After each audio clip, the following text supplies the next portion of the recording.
Magandang araw po sa inyong lahat mga kababayan at welcome back. Dito po sa PNR at ito nga mga kababayan, kamay na bakal na. Yan mga kababayan ha. PBBM umami na, admin mahina. Yan mga kababayan, nakakahiya. So yan mga karibin natin, patungkol po rin ang ating alamin at bibigyan ng komento ngayong araw na ito. Pero bago pong lahat, kung bago ka pa lang at di pa po nakapag-subscribe sa ating munting channel, please don't forget to subscribe. At palike na rin po ng video ito. Maraming salamat po. At eto na nga, simulan na po natin to. Sawala ang bayan ko sa magnanakaw na tao.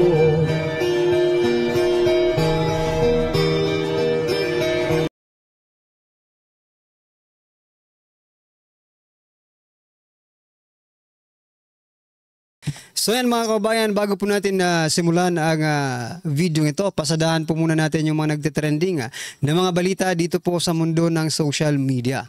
At unahin na nga po natin itong si President Bongbong Marcos Jr. Bigyan po natin ng reaksyon itong sinasabi niya. Kaya nga po nasabi ko dito sa thumbnail natin, kamay na bakal na. Kasi ito po ang statement ng ating President Bongbong Marcos Jr. Sabi niya po dito, siguro dapat nga talaga maging mas mabagsik talaga dahil wala kailangan talagang maging mas efficient ang mas mabilis ang pagdating. I want to be respected but maybe fair, no? Fair is better. Yan mga kababayan, no? Yung kinatatakutan daw ang mas maganda kasi mas mabilis ang proseso. So, ang tanong dito, magiging kamay na bakal na ba ang pamumuno ni President Bongbong Marcos Jr. ngayong natitirang 3 taon sa kanyang termino, mga kababayan? Dapat kasi President Bongbong Marcos Jr., no? Dapat kasi ginawa mo yan nung una pa lang, di ba? Alam mo na palang ganyan ang problema, bakit hanggang ngayon magtatatlong taon ka na, ngayon mo lang na-realize na ito pala ang problema ng ating bansa, di ba? Dapat pala kamay na bakal, dapat pala may bagsik ang pamumuno mo para ikaw ay sundin ng mga alipores mo, di ba? So, ang tanong, mga kababayan, is this a prank? Di ba? Prank ba ito? Pinaprank lang ba tayo ni President Bongbong Marcos Jr. Or this is what he is now? Maybe, di ba? Hindi natin alam. Wala pa namang nasisimulan Baka hanggang salita lang itong bagsik-bagsik na ito. Pero pag nandyan na, wala rin naman, di ba mga kaubayan? Okay, ano po ang inyong opinion mga kaubayan? Naniniwala ka po ba dito sa sinasabi ni President Bongbong Marcos Jr. na mas magiging mabagsik ang gobyerno natin? Alamin na lang po. Tingnan na lang po natin sa susunod ng mga pagkakataon, di ba? Mababalitaan na lang natin kung talaga bang mabagsik o hindi ang pamumuno ni President Bongbong Marcos Jr. sa natitirang 3 taon ng kanyang termino. Alright mga kababayan, ano po ang inyong reaction dyan? I-comment nyo na lang. At ito pa. Ito po yung sinasabi kong nakakahiya mga kababayan sapagkat ito po, mula po sa bilyonaryo, ito po 1 hour ago. President Ferdinand Marcos Jr. now 3 years in his term admits one major frustration. Even as president, he struggles to cut through the government's bureaucracy. Alam niyo po kung anong kulang dyan? Political will, no? Tingnan niyo halos ngayong lahat ng mga congressman, ng mga senators ay kumakampi sa inyo. But still, you struggle. Yung tinatawag na government bureaucracy, mga kabayan, you still struggle, di ba? Kasi wala ka pong tinatawag na, eto, opinion ko lang po ito mga kabayan. Maybe, parehas po tayo ng opinion, no? Pero doon po sa magkaibang opinion natin, nire-respeto po natin yan, okay? Wala pong political will ng ating Pangulo. Ito po ang sabi dito. Buti pa ang mga bilyonaryo friends ko. Marcos laments red tape. Says even the president can't get things done. Kita nyo na. Even the president cannot get things done. So what kind of president you are? Diba? Anong klaseng presidente ka? Hindi mo ma-fix, hindi mo maayos. You can't get things done, diba? Hindi mo ma-fix yung mga problema ng ating bansa. What does it mean? Di ba nakakahiya ito mga kabayan? Kaya ito, i-open po natin itong balitang ito Basahin po natin kung ano ba talaga itong sinasabi dito. Ito, sabi po dito sa bilyonaryo mga kabayan, buti pa mga bilyonaryo friends ko. Marcos laments red tape, says even the president can't get things done. So ito po yung laman niyan mga kabayan. Sabi niya po dito, yan. Dito. Ito. Pag ako nag-utos, marami pa akong kukumbinsihin eh. Kita mo na yan? You are the president. Supposed to be what kung ano po yung sabihin mo, kung ano po yung ipag-utos mo, yun po ang masusunod. But this president, Bongbong Marcos Jr., mga kabayan, hindi pala ganun. Marami pa pala siyang kukumbinsihin. No? Dito sa gobyerno daw. Pagka mayroon kang naisip na bagong initiative, bagong idea, syempre ilalapit mo doon sa rank and file, di ba? Para ito i-implement, he said. Nako, ang sagot na laging bumabalik ay, sir, hindi pwede yan. Baka MACOA, Commission on Audit kami. Baka mamaya, he added that, yun, baka mamaya. Nako po, ano bang pinag-uutos mo para MACOA sila? Yun nga, mga kabayan, di ba? Siguro ko yung inuutos mo, it's against the law. It's against the COA. I mean, against the law. Di ba? Kasi pag sinabi natin baka MACOA sila, there is something with that, mga kabayan.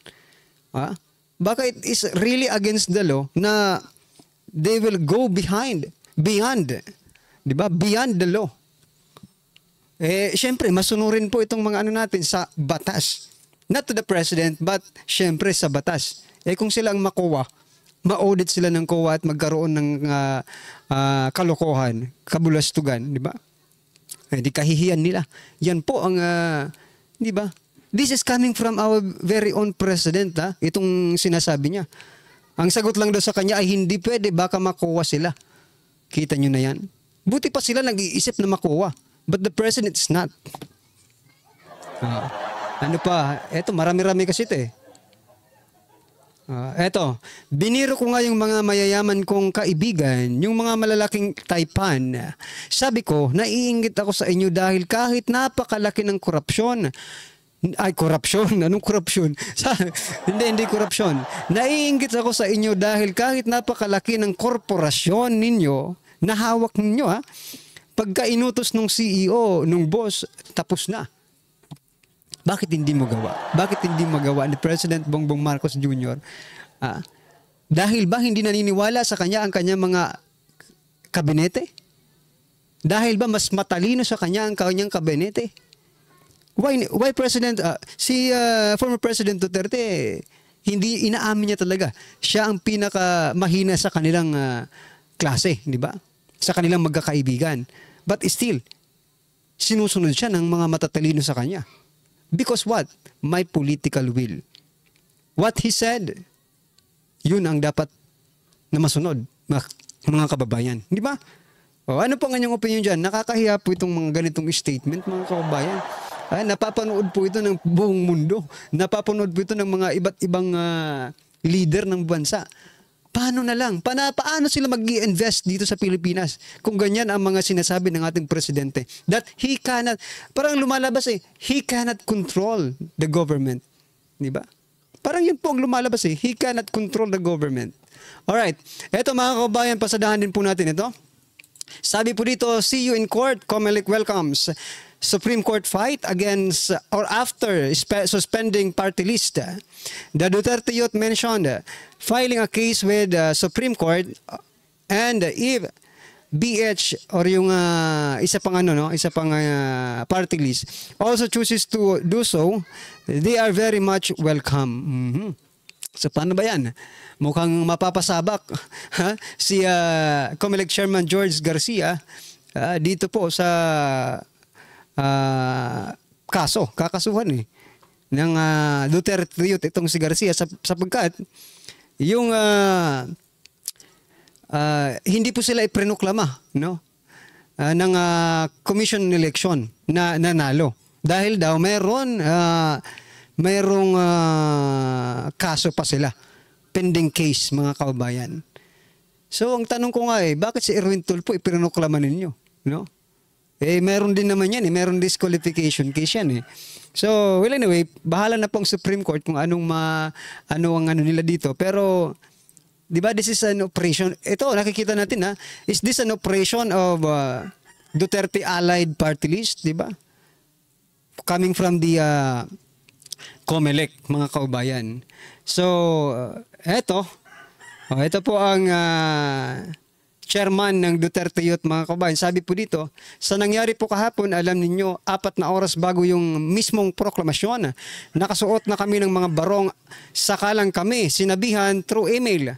Hindi pa personal. Okay, through email na hindi kami kasali sa proklamasyon dahil daw meron kaming issue noong 2019 pa. 2019 pa, mga kababayan. So it is very clear or it is very grave abuse of discretion para sa COMELEC na sila yung nagde-decide kung kailan ka iproproklama. So, iyan po, no?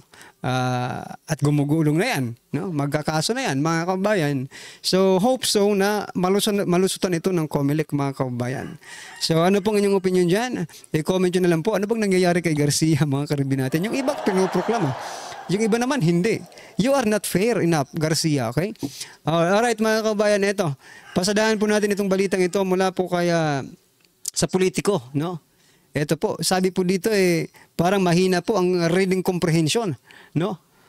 Or analysis nitong si Lawrence Defensor.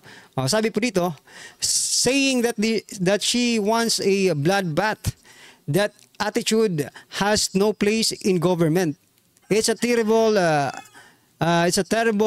example for the youth who are watching her. And many Filipinos look up to her, idolize her. That's a terrible example. You know what? Yung sinasabi naman po na bloodbath, mga kabayan ni Vice President Sara Duterte, when it comes to the trial, no? You know, when we say trial, it is debate yan, eh. Hindi ka pwede pahina-hina ka dyan, mga kabayan. You are supposed to be strong, no? Hindi lang yung physically strong ka, dapat emotionally and mentally ka. Yung utak mo talagang strong dyan, mga kabayan. Bloodbath in terms of palitan ng mga salita. So itong si Defensor, akala niya siguro yung bloodbath, mga kabayan, ay talagang literally na babahan ng dugo, maliligo ng dugo, mga kabayan. Di ba? So, what do you think? Masama bang example yung sinabi niyang bloodbath? Kasi in terms of debate, kasi debate ito, eh. Itong mangyayaring trial, this is a debate, mga kababayan. Sagutan, tagisan ng talino ito, no? Ngayon, masama bang sabihin na bloodbath? Diba? Hindi. Parang it is a nature of the debate. Diba? Kailangan nyo talagang magpagtagisan. Makipagpatayan ng mga matitinding salita. Yun, baka sabihin naman dito, literally patayan talaga. So well, anyway, bahala na sila kung ganyan po ang kanilang pagkakaintindi, di ba, mga kababayan? Pero para sa atin po yung sinasabing bloodbath, it is only a figurative speech na ginamit po ni Vice President Sara Duterte, and we know that it's not literally what it's mean, di ba? Kasi eto, ang ingin naman, pati yung iba rin, nakikisakay dyan sa bloodbath, si Dilima, di ba? Si Jokno, nagsalita na about sa bloodbath na yan. Talagang magiging madugo yan para sa inyo, mga kababayan, sapagkat wala kayong matibay na ebidensya, di ba? Kung meron, di good luck. Patunayan nyo sa taong bayan at saka sa ating mga senador, right? Alright, mga kababayan, ito, pakinggan po natin ito at bigyan natin ng reaksyon. Ito na po. Si Pangulong Marcos, si Pangulong Marcos, si BBM, kinapanayan po ni Tunying, no, ni Katunying. At ang dami pong sinabing magaganda. Isa po sa mga sinabi niya magaganda ay ito po yung gusto niya pong makipagbati na sa mga Duterte. Antindi mo talaga, Bibi. Alam mo ba ang ginawa mo sa mga Duterte? Yung tatay nakakulong. Alam niyo, nakakapanggigil, no? Na akala mo walang ginawa na, akala mo kung magsalita parang mga Duterte. Nakakulong po si Tatay Digong, kaya galit na galit yung mga Duterte. Tapos parang wala lang, sasabihin mo lang na ayaw mo ng gulo, ayaw. Parang Duterte pa yung ano. Duterte pa ba yung ang gugulo talaga? Hindi mo antindi. Nakakagigil. Nakakagigil po kayo. Unity kayo ni Sara Duterte. Kayong dalawa ni Sara Duterte ang binoto ng mga tao. Eto nga, no, talagang nakakapanggigil po talaga mga kababayan. Isipin mo, after 3 years lang na-realize na tama na ang politika, tama na, wag na tayong mag-away-away. After 3 years lang niya na-realize. Ibig sabihin, itong tatlong taon na ito, natutulog ka lang sa pansitan. Biglang pag-isip mo, tama na yan, tama na ang politika, tama na po tayo, wag na po tayo mag-away. But damage has already done. Di ba? Tapos na ang lahat. Bago ka pa nagising, tapos na. Wasak na. Di ba? Yung kabilang kampo, mahirap ito. Mahirap. Yan ang sasabi ko mga kababayan. Napakahirap po nito. Para sa parte ng kabilang kampo. Makikipagbati ka pagkatapos mo kaming, di ba? For example na lang, magkapit bahay kayo, siniraan mo ng siniraan doon sa kabilang kanto. Tapos sasabihin mo ngayon, bati na tayo, hayaan mo na yan. Pero sila, tuwing dadaan sila sa kantong yan, nakatingin ang lahat ng tao sa kanila. Because of what you have done. Di ba? Hindi na maibabalik yan. I'm sorry to say, Mr. President, pero mahirap. No? Mahirap po ang sinasabi mong tama na ang politika at magbati-bati na tayo. Yung matanda, nasa ibang bansa pa, hindi pa nakakabuwi. Tapos yan ang sasabihin mo. Di ba? Sabi nga ng mga nagko-comment sa munti nating channel, mga kabayan, kahit pa makauwi dito si Tatay Digong, hindi ka pa rin basta-basta matatanggap ng mga taga-suporta niya. Di ba? Kahit, eto nga, bigla tayong nasasyak. Bakit ganitong nangyayari? Bakit biglang umurong si PBBM? No, ito, isa lang po ang nakikita ko. Kasi po, mga kabayan, hindi po naging epektibo yung kanilang ginagawa sa Duterte. No? Kaya ngayon, umuurong sila, baka sakali, no? Pagdating ng araw na yan, pagdating ng 2028, makalimutan agad ng taong bayan ang ginawa nila sa ating bansa. Corruption, mga karibin natin, corruption.